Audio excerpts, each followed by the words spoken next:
বিসমিল্লাহির রহমানির রহিম। এখন দেখব আমরা কিভাবে ভাড়াটিয়া অ্যাড করতে হয়। ড্যাশবোর্ড থেকে আমরা ভাড়াটিয়াতে ক্লিক করব।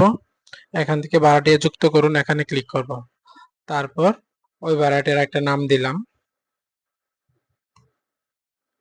মোবাইল নাম্বার দিলাম। এরপরে আপনার যদি একাধিক অ্যাপার্টমেন্ট থাকে এখান থেকে সিলেক্ট করে দিবেন যে কোন অ্যাপার্টমেন্টের সে ভাড়া নিচ্ছে। এখান থেকে আমরা দিলাম ইসলাম প্লাজা এবং সে কোন ইউনিট ভাড়া নিচ্ছে। আমি দিলাম সে প্রথম ইউনিট ভাড়া নিল। তার জামানত, তার থেকে যদি আপনার জামানত অগ্রিম নিয়ে থাকে তাহলে এখানে জামানত 10,000 টাকা তার জামানত দিল।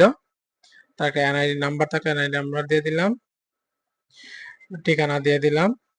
তারপর ভাড়াটিয়ার ছবি থাকলে ছবি, এনআইডি এগুলো আপলোড করে আপনি সেভ বাটনে ক্লিক করলে একজন ভাড়াটিয়া তৈরি হয়ে যাবে। সেম ভাবে এখান থেকে আবার নতুন ভাড়াটিয়া অ্যাড করতে পারবেন একই প্রসেসে।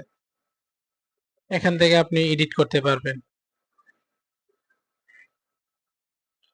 ডিলিট করতে পারবেন এবং এখান থেকে আপনি ভাড়াটিয়ার সাথে একটা চুক্তিনামাও তৈরি করতে পারবেন।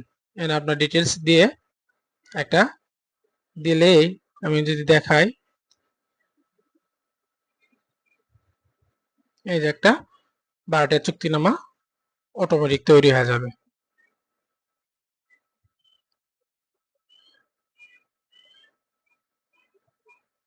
এখান থেকে ইচ্ছা করলে আপনি পিডিএফ ডাউনলোডও করতে পারবেন। পিডিএফ ডাউনলোড হয়ে গেছে অলরেডি।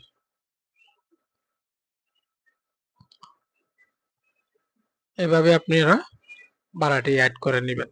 ধন্যবাদ সকলকে ভিডিওটি দেখার জন্য।